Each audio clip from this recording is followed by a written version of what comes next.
What's up, everyone? Welcome back to the channel. Like always, like, subscribe, leave a comment down below, and hit the notification bell. Same thing I say every time. I'm tired of saying it. Today we're talking about Monster Hunter International by Larry Correia. As far as I know, it has nothing to do with the video games Monster Hunter. The cover, let's talk about the cover art, was done by Alan Pollock. This book originally came out, the first printing in 2009, and then the first trade paperback printing was in March of 2025. What I will say right off the bat was it was a freaking awesome palate cleanser. Like, the book was so crazy, it was over the top, obnoxious, ridiculous. It was like if the movie Van Helsing was set in modern times, but made in the 80s and raunchy. Like, does that make sense? It was just super over the top, ridiculous. The whole thing was ridiculous. So it starts right off the bat. It's not even a spoiler, because if you read the first few pages of you're looking at the book, you're going to see what happens. And your main character, his boss turns into a werewolf in front of him, and he has to fight him off. It was good. It goes down to a 9 out of 10 automatically, because if you know me, then you know I'm not a fan of first person. It's in first person. I don't understand how I'm on this run of books and it's all in first person. But otherwise, it was a really good book. Besides the first person, I'm going to give it I want to say I'm going to give it an 8 out of 10. But you know, it's already been a day since I finished the book, and I really can't remember the reason why I was going to go down to an 8. There was a specific reason, something that is nitpicky for me. Anybody else would pick it up and probably give it a 9 out of 10, but 8 out of 10 is still a good rating. I don't know why I think it's not a good rating. I don't know what is going on in my brain. I think because I've read so few books that have been less than 8, I guess.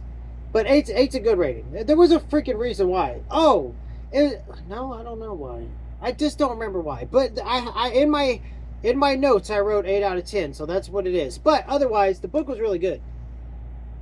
So he gets his butt whooped, beating up his werewolf boss, and while he's in the hospital, these basically monster hunter people come to recruit him. This like secret faction of government people. They're outside of the government, and there's monsters exist in the world, and they're set up to fight them and all that stuff.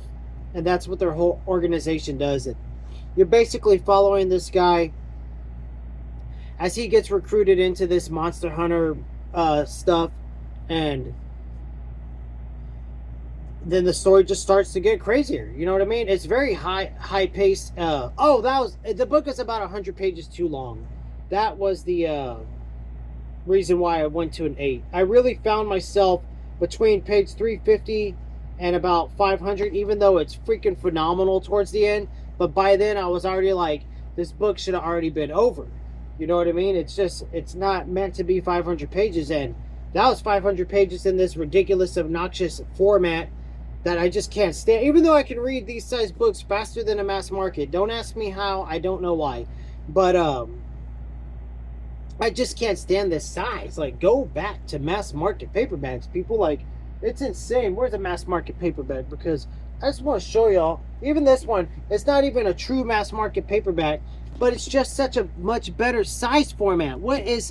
Trade paperback's disgusting, and it needs to be stopped. You know what I mean? We need a petition to stop the trade paperback format. Okay, I'm done with that part. All right. Yeah, it was about 100 pages too long, but otherwise, the book was just great. It was just such a great palate cleanser that I just... it blew my mind. And I'll definitely be reading more from the series, or more from Larry Correia in general. His social media personality his social media personality is freaking hilarious and cracks me up every day. I see his posts and I'm just like, you know, he's pretty funny. It was his Facebook post that had me laughing, and then I realized, hey, I recognize his name from Jonathan Cohn's channel. He's read several of Larry Correia's books. Like, you know what, I'm gonna go instant buy it. Wasn't even on my July TBR. Read it. So glad I read it.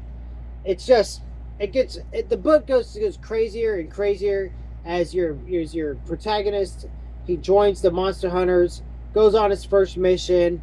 It's a total disaster.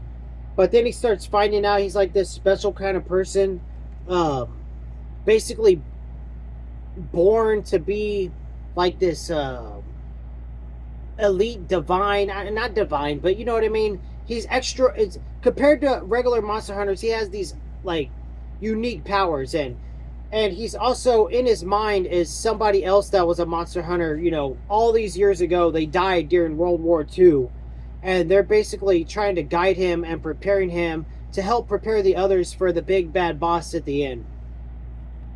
And that's that. You know, that was the book. That's the premise. And it was a great time. You know what I mean? I can't say it enough.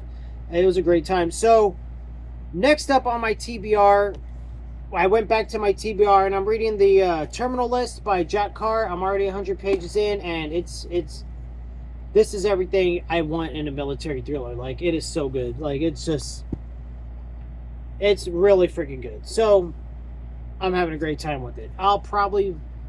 Today is July 16th. I'll probably finish it Saturday the 18th. I'm reading slow.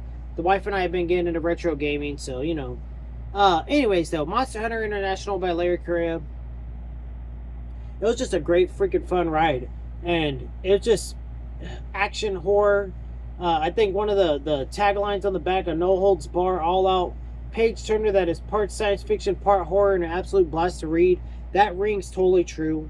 It was a freaking blast. I had a great time, and whenever I can finally get to book 2, I will.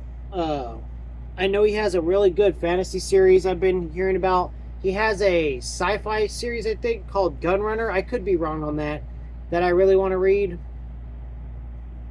And, yeah, it was a good time. And now that I think about it, I don't remember there being that many curse words in the book, which I really appreciate. I'm bad at cursing myself. It's one of my habits I've been trying to kick for years. And I was doing good for a while. And then I just started getting stressed out in life. So I started cursing more. So when I read a book that has minimal cussing, I think it's pretty cool. So he did a good job. The book was great. That's the video today, guys. Like, subscribe later.